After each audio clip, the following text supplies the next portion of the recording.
Alright my friends, let me show you how we annihilate the Oathbreaker Knight and also the combat log in just a single spellcast. He's at slightly low health just because of how I had to set up this encounter, but you'll see we overkill him by an enormous margin, so it won't matter that he's taken a little bit of damage for the purposes of this demo.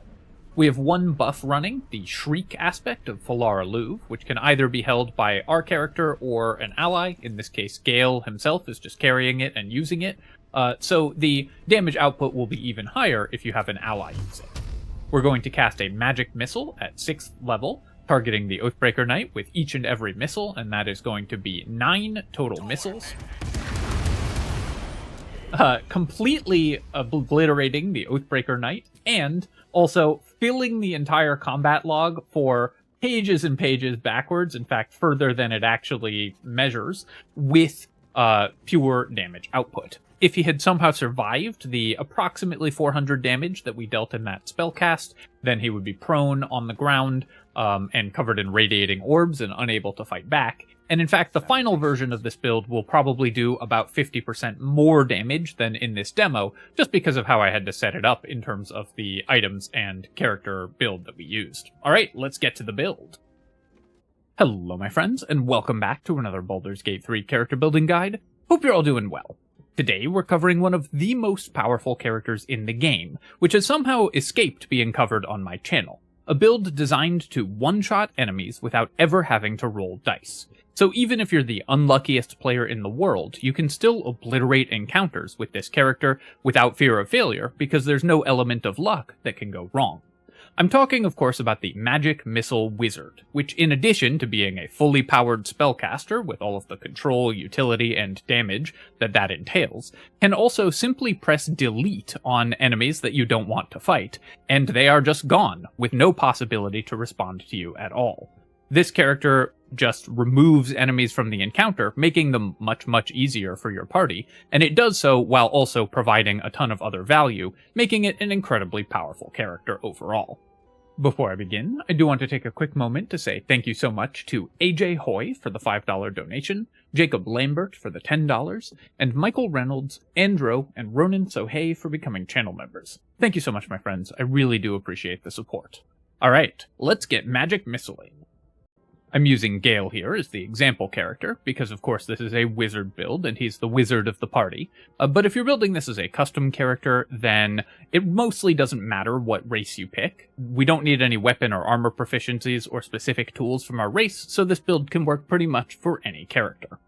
The strongest almost certainly is Dwergar, because that will allow you to invisibly sneak up on groups of enemies and obliterate the strongest one or two of them before they ever get a chance to react, making every encounter that much easier. Some good alternative options as well are Wood Elf for the bonus movement speed, Githyanki for the extra mobility and medium armor proficiency, or Halfling or Gnome for extra safety. This character is already extremely resistant to bad luck, and Gnome's advantage on mental saves and Halfling's ability to reroll ones certainly help with that as well. You will also be concentrating on spells, which Halfling is very good at, so any of those make excellent options.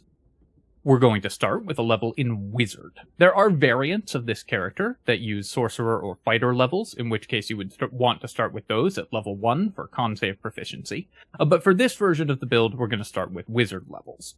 We immediately have a choice to make with regards our ability point selection, and that is, are we planning to get Ethel's Hair in this playthrough, and does another character in our party desperately need it? Because this character is one of the absolute best at using that very powerful item. Ethel's Hair lets you increase one of your attributes by 1 point, which would let us start with 17 intelligence and go to 18 without having to spend a feat on improving our ability scores. And I do recommend that you do that for this character, but it's not absolutely mandatory. For the recommended attribute selection, I would suggest 17 Intelligence, 14 Constitution, and 16 Dexterity, as well as 10 Wisdom. This will let us hit 18 with Ethel's Hair, and give us high initiative in the early game. Since we're delaying access to Alert a little bit on this character, we want 16 Dexterity, and although we will be concentrating on spells, we won't lose concentration on spells very often, because the enemies will simply be dead before they have a chance to do damage to us, provided we win initiative. So it's very important to have high dex on this character. For our skill selection, there's nothing in particular that we need here. This character will not most likely be your party face, so you don't need to take any of the conversation skills, and things like investigation, arcana, and history are mostly used in conversation, so they don't mostly matter for this character. If you do have a background that gives you sleight of hand proficiency, then you can be the character's lockpicking character, because the party's lockpicking character, because you do have 16 dexterity, but other than that, your skills are mostly irrelevant. For our cantrip selection, we're going to go ahead and take Ray of Frost as the best combat cantrip, Minor Illusion, which can let us pull enemies away from their allies, and then since we can one-shot almost any enemy in the game, if we pull a single enemy away with a Minor Illusion and kill them without their allies noticing, then we can just reset and do that again and just take encounters apart one at a time. You can also group up enemies, since we will have very powerful AoE damage as well.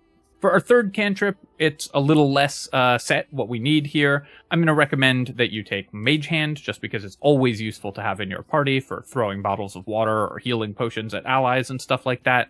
But any other option like Bone Chill or Light can be useful here as well. For our spell selection, of course, we're a Magic Missile character, so we need to make sure we get Magic Missile, and we want Shield as well. I also recommend Longstrider. If your party doesn't have access to this elsewhere, then you definitely want this. Chromatic Orb is great for early game combats, and then past that you can mix and match to your taste. For the best level 1 spells in general, I think are going to be Grease, and then probably just Enhance Sleep. These two ritual spells, Enhance Sleep and Longstrider, can be cast out of combat for free and buff your party up dramatically.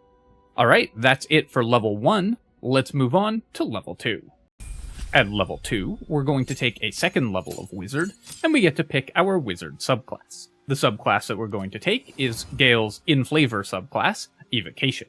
There's a couple reasons for this. One is the Evocation Wizard's level 10 ability, which lets them add their intelligence bonus to all their damaging spells. That includes Magic Missile, and it works off of every missile that Magic Missile fires. As if you cast Magic Missile at level 6, that's 8 missiles, letting us add our intelligence bonus 8 times over to our spellcasting damage. Magic Missile has two important properties for this build. One, it never misses, because it never has to roll dice, and so it works 100% of the time. And two, it fires a lot of missiles. So every bit of damage that we add to our spells adds many times over when we're casting Magic Missile. Evocation Wizard is one of the absolute best ways to do that, because we just add our intelligence bonus to every single missile, and so every time we fire, we're going to deal a ton of damage. Right away at level 2, we also get Sculpt spells, allowing us to include allies in the area of effect of our damaging spells, and we will cast spells other than Magic Missile on this build, depending on the situation of course, so that can be very useful. This also just adds an extra layer of safety to our party, because it removes one possible failure case for your run where you accidentally fireball your own party. Not that any of us would ever do something like that.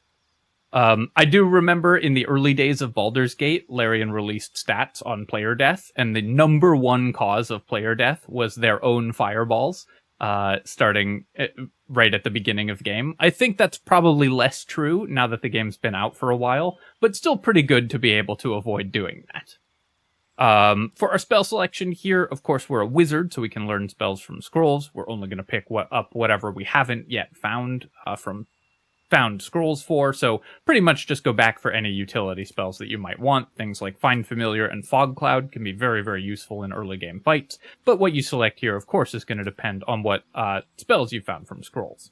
Just ignore these extra spells known, they're ones that Gale has learned in this save from scrolls, but our typical spell preparation will look something like Shield, Magic Missile, Chromatic Orb, Longstrider, and Enhanced Sleep at this point, or you could add in Grease or something like that as well. To the character's arsenal in order to give them a couple more control options at this level. No other choices to make it level 2, so let's move to level 3. At character level 3, we get our second level wizard spells, which of course we've been saving scrolls of the best ones to learn, or scrolls of all of them to learn if you, like me, don't feel like you're playing a wizard unless you've learned every spell by the end of the game. But some really important spells to learn are going to be Cloud of Daggers, which does, just like Magic Missile, guaranteed damage. There's no saving throw or hit roll associated with Cloud of Daggers, so it lets you do AoE damage in the early game to grouped enemies. It's also, Cloud of Daggers, it's worth noting, is the best single target damage spell at this level as well, because it does the 4d4 damage once when you cast it, and again at the beginning of the enemy's turn. For an average of 20 damage just with a single cast of the spell before the enemy gets to act. So you can clear groups of enemies very reliably with this spell, and also deal great single target damage to enemies with this spell as well. And other good spells include Flaming Sphere, which enemies will focus their attacks on in early game fights, so these are the ones that I'd go out of my way to learn. Darkness is also extremely good once you're comfortable with using the darkness mechanics to avoid enemy ranged attacks. Our spell preparation at this level is probably mostly going to include the level 1 spells that we've learned, but Cloud of Daggers will definitely enter our rotation. Misty Step should come in soon if you have a spell slot that you don't need here. You can potentially replace Enhanced Leap with it, or if you've got Long Strider and Enhanced Leap on another character, you can learn Misty Step and Flaming Sphere as well. At character level 4, we get access to our first feat. And the feat that we are going to take is going to be Dual Wielder. Not only does this give us a +1 bonus to our armor class, which is pretty useful for this relatively low AC character, it lets us do the thing that we're trying to do by using 2 different weapons, each of which increases the damage of our magic missiles. There's a lot of staffs in the game, 2 in particular, that we want, and 1 sword in the game that increases our magic missile damage dramatically. So being able to use 2 of them on this character lets us maximize the damage per missile. So Dual Wielder is incredibly important. Phalar Aluve is one of these items, which can go on an ally, so we don't need to wield that ourselves, but having the option with Dual Wielder is great in the early game.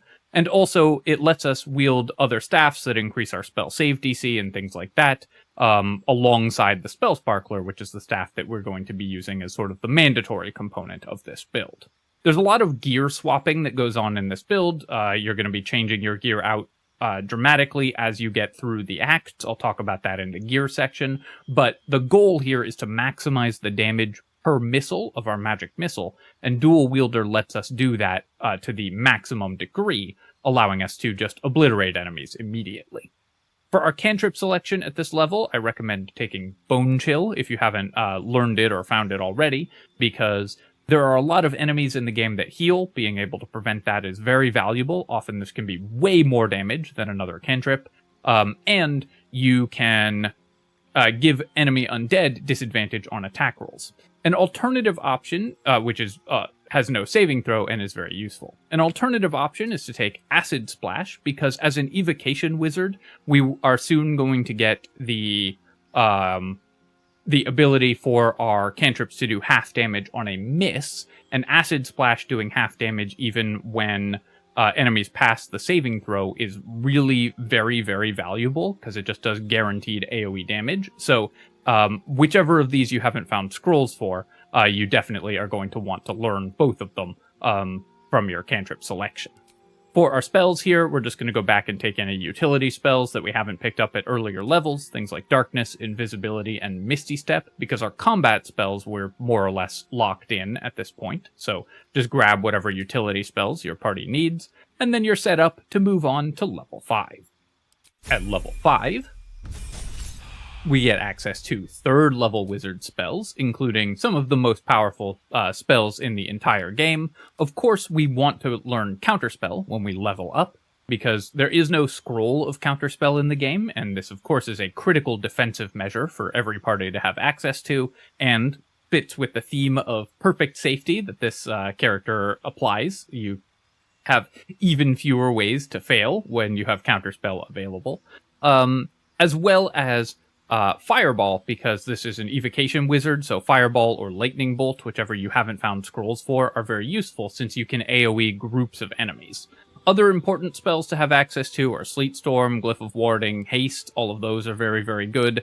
And Hypnotic Pattern, which you can use to lock down groups of enemies. But Lightning Bolt and Fireball. Lightning Bolt overall is better because you can double the damage by making enemies wet.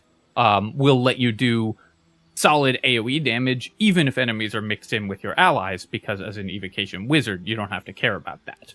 At this point, your spell preparation list is going to look something like this, probably, depending exactly on what scrolls you have and what allies you have, with lockdown, damage, reaction, and proactive damage available all at once. The guaranteed damage of our magic missile at this point, because of our itemization, should have increased to probably around 8 per missile. So with 3rd level spell slots, we're going to be able to fire 5 of them for 40 guaranteed damage to an enemy, which will just flatten a lot of enemies at this level. And of course, the average damage is much higher than 40, so that lets us take a lot of bosses out of the encounter before they ever get to act as well. At character level 6, we get to take our 6th level of Wizard, and we get Potent Cantrip. So the reason that we're happy to have this is that when enemies succeed on a saving throw against our Acid Splash, which is a cantrip that we should now know, they'll still take half damage, which lets us finish off low health enemies and break boxes. Of course, we will also later be adding our intelligence bonus to the Acid Splash, and it will benefit from a lot of the damage bonuses that we are stacking on our magic missile as well, giving us a pretty solid guaranteed AoE damage effect that doesn't rely on a spell slot at all. So Potent Cantrip is quite useful to this character also. For our spell selection, again, we're just going to make sure that we have the best damage and control spells available. Things like Glyph of Warding, which can do cold damage and create ice surfaces, and Sleet Storm, which creates a gigantic ice surface. Ice surfaces, of course, are some of the best crowd control in Baldur's Gate 3, so we want access to great ways to create those as well. Character level 7. We get 4th level spells, improving our magic missile maximum damage even more, and we, of course, get to learn even more spells from scrolls. Conjure Minor Elementals is very important to this character. It gives us a lot of additional value. Because this character will often be just taking out high health enemies, the extra incidental damage that we get from summons can help us just finish off the lower health enemies in an encounter very easily, so having summon access on this character is very, very useful.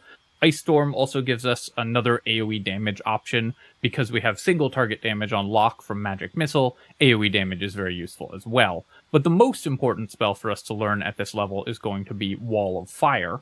Wall of Fire has 2 really cool effects on this character. One, it gives us just great damage, a great damaging spell to concentrate on. I guess 3 cool effects. Firstly, it gives us a solid damage spell to concentrate on. Just like Cloud of Daggers, this deals its damage twice, so it's a lot more damage than it looks like. And creates a burning surface on the ground, which enemies will take extra damage from when they get lit on fire. 2, we're an Evocation Wizard, so if we have immunity to burning, we can actually stand inside our own walls of fire safely, preventing melee enemies from getting to us. There's lots of ways to become immune to burning. Either you can just make yourself wet if you are covered in water, then you're immune to burning. And of course, it lets the fanfiction writers go crazy. And you can also use various types of gear that make you immune to burning, including like the Helldusk armor and stuff like that, or just have enough damage reduction to overcome the 1d4 fire damage. The reason we need to do this is that you're not immune to the fire surface that Wall of Fire creates, so it'll set you on fire, even though you'll take no damage from the actual wall itself. But as an Evocation Wizard, if you are immune to the fire surface, then you can stand in your own wall of fire safely, and melee enemies basically can't deal with that. There's just no way they can come into a wall of fire to get at you, which gives you yet another layer of perfect safety. At character level 8, we get our second feat, and our second feat is going to be Alert. This character really wants to win initiative, because then we're just going to kill enemies or control them before they go. Also, because of the itemization that we're going to use with our magic missiles, any enemy that survives will be just locked down with attack penalties, with reverberation, so they'll be prone, they'll be unable to attack, they'll be debuffed. So even if we don't kill an enemy, they'll be incredibly debuffed. So just going first can shut down the most important enemies in an encounter very, very easily. If you didn't take Ethel's hair on this character, you will want to use initiative gear and just take an ability improvement to go to 18 intelligence. We have to hit 20 intelligence by the end of the game, or by the end of our level up process. It's very, very important. So if you aren't using Ethel's hair, you will skip alert and grab initiative gear to replace it. But it's better to just use the hair and grab alert because this is just such an important feat for honor mode. For our spell selection at this level, again, we're going back for any utility spells that we haven't picked up earlier. Banishment is very useful in some encounters because it's a charisma save, so enemies with low charisma saves can't do anything against it. Things like greater invisibility have utility for some parties. Basically, whatever spells we haven't found scrolls for, and that we think our party is currently missing. At character level 9, we get to take our 5th level spells, and of course our magic missiles have improved even further, up to 8 missiles per magic missile, which is going to deal a massive amount of damage at this point. This is probably the weakest point for magic missile, the spell itself, because we haven't yet gotten our enormous level 10 power spike, but it still does a ton of damage at this point. And remember, as always with these characters, we're still a fully powered Evocation Wizard. Just because we have a trick that can let us one-shot enemies doesn't mean that's our only trick. We have all of the other spells that wizards have and can play accordingly. We're going to take Conjure Elemental here.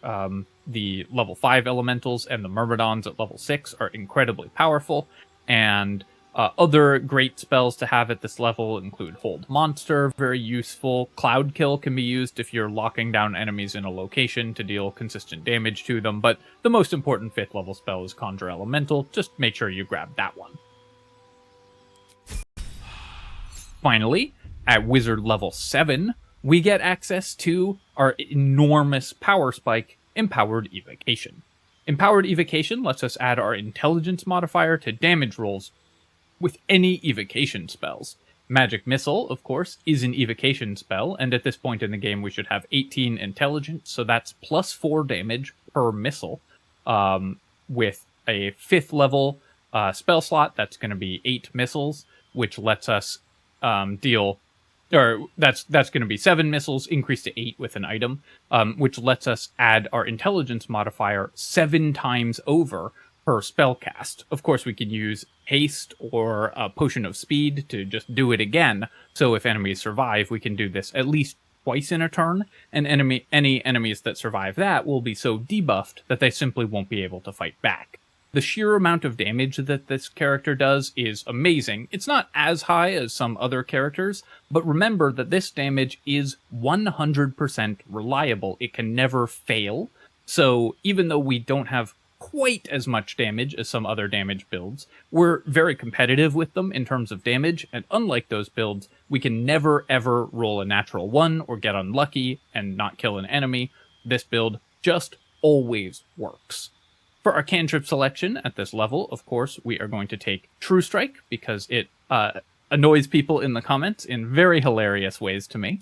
And for our spell selection, again, we're going back for whatever utility spells we haven't found scrolls for, and just picking up whatever our party needs at this point. By level 10, of course, you should have a great idea of what you feel like you're missing, and keep an eye out for scrolls and spells that fill that particular need, and pick those up accordingly. At Wizard level 11, we get 6th level spell slots, giving us a Myrmidon summon, which of course is one of the more powerful effects in the entire game, and also 6th level magic missiles for up to 9 missiles fired. It's 8 by default, but there's an item that adds 1, which of course increases our damage output by 9 times our intelligence modifier, which at this point could be 4, could be 5, depending on the story events that we've done in the game. For our level 6 spell selection, the only really important one to grab is Globe of Invulnerability. Again, a theme of this character is safety, and Globe of Invulnerability just wins by itself some of the most difficult encounters in the game. And then I recommend having Otto's Irresistible Dance or Wall of Ice as our second level 6 spell. Of course, again, this will depend on what we have found in terms of scrolls. You're mostly going to be using your 6th level spell slots either for Magic Missile or to summon a Myrmidon, but for some encounters, you may want Globe, you may want Autos in order to simply shut down a really dangerous enemy that you, for whatever reason, can't just Magic Missile to death. And Wall of Ice is incredible AoE damage that can be doubled with the Wet condition. Since it was buffed in patch, I want to say 6, this spell has become really excellent and gives you just another dimension for the character. So those are some really useful ones.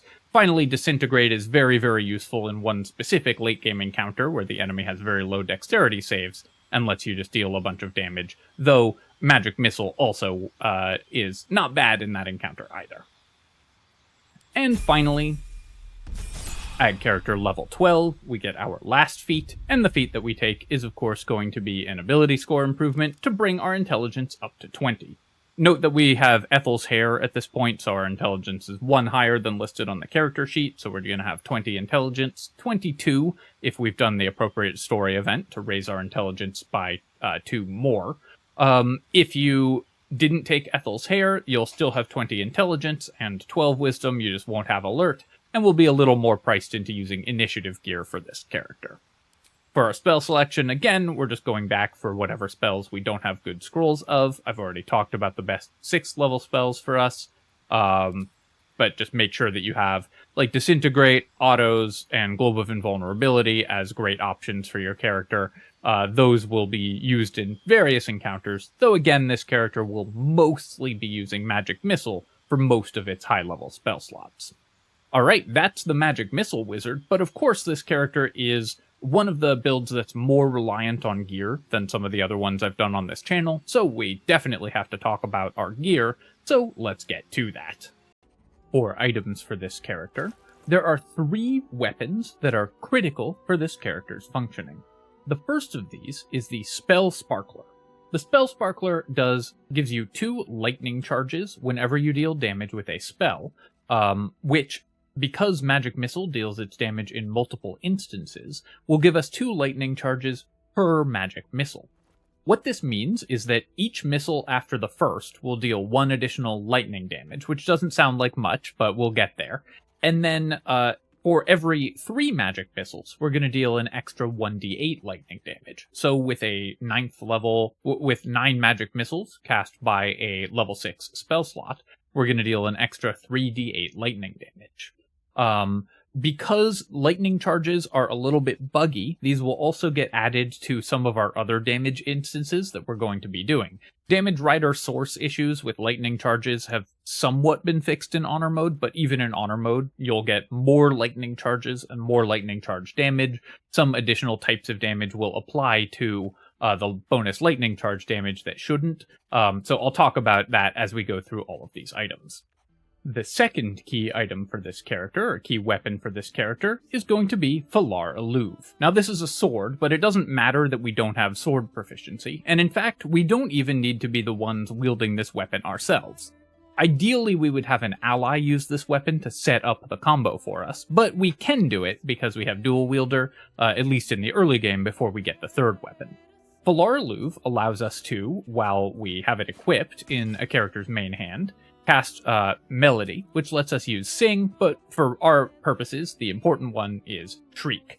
When we cast Shriek, every enemy within 20 feet takes an additional 1d4 thunder damage. Now, this tooltip is misleading, because what this means is it adds 1d4 thunder damage to every damage instance that enemy takes. This has been toned down very slightly in Honor Mode, but they will still take an extra thunder damage off of every single magic missile, and off of every single lightning charge damage. They'll also take extra thunder damage from some of the other bonus damage that we're doing from the Callous Glow Ring. It seems like it doesn't trigger off of every single one in Honor Mode, but this is still at least 2d4 thunder damage per missile when an enemy is under the effect of Shriek. We can do this ourselves because we have dual wielder, so we can set up like this for lightning charges and Shriek. Or we can have an ally do this in order to use the third weapon, which of course is the always extremely powerful Markoheshkir. Markoheshkir allows us to charge ourselves with the lightning charge of Markoheshkir, with Koreska's favor, and when we're imbued with the lightning charge, all of our spells add an additional lightning charge. So we'll be getting 3 lightning charges per missile with the Spellsparkler, adding even more d8s of lightning damage to our magic missiles. Markoheshkir also lets us add our proficiency bonus to damage with lightning spells. Unfortunately, even gaining lightning charges doesn't make Magic Missile a lightning spell, so we won't gain the extra proficiency bonus to our damage on each missile, but this still just lets us charge our lightning even faster for even more d8s of damage. If you are choosing only 2 weapons, for example, if you have your other party members' weapon slots fully spoken for or are a solo build, Phalar Aluve and the Spellsparkler are more important, but Markoheshkir and Spellsparkler on this character, plus Phalar Aluve on another character, is going to be by far the most damaging setup. In addition to that, the Callous Glow Ring adds 2 points of radiant damage to every single magic missile against targets that are illuminated, which of course is pretty easy to do, so that just adds even more damage. This additional Callous Glow damage will also trigger the Shriek damage from Phalar Aluve. It'll trigger the lightning damage from the Spellsparkler, because on Tactician mode or below, and on Honor mode, there are still some weird stacking issues with this, where sometimes it will do extra damage. So you're going to see damage higher than the math would indicate in most circumstances. But overall, your magic missiles will be doing, on average, about 20 to 25 damage per missile. The Coruscation Ring then lets us inflict Radiating Orb whenever we deal spell damage to a target. So this is going to be 2 turns of Radiating Orb per missile, stacking enemies up to 10 turns of Radiating Orb immediately, which of course will shut down any enemy that survives the magic missile. The Psychic Spark Amulet gives us an extra missile. I've alluded to this item a couple times, but obviously when you're doing a magic missile build, more missiles is good missiles, so you want as many as possible.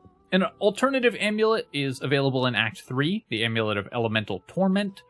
When you're standing in a fire surface, which you might be because we already talked about the trick with Wall of Fire and standing in your own Wall of Fire, that generates a fire surface. That will burn enemies. It'll apply the burning instance each time you deal damage to them, so you'll deal 1d4 damage per magic missile with the Amulet of Elemental Torment. That's usually less damage on average than the Psychic Spark. 1 missile is usually worth more than 8d4, but it depends on exactly how you've set up the rest of your build here. Finally, to round things out, the Boots of Stormy Clamor. Well, we're inflicting conditions with Radiating Orb every time we hit an enemy, so that will inflict Reverberation for even more thunder damage, and the Gloves of Belligerent Skies for even more Reverberation will deal tons and tons of thunder damage and leave enemies prone on the ground and Radiating Orbed. And so this build is very, very self-sufficient, using many of the most broken mechanics in the game. It does conflict with these items with some other characters, but for the most part, this character will do all the debuffing and all the damage that your party needs without ever having to roll a die.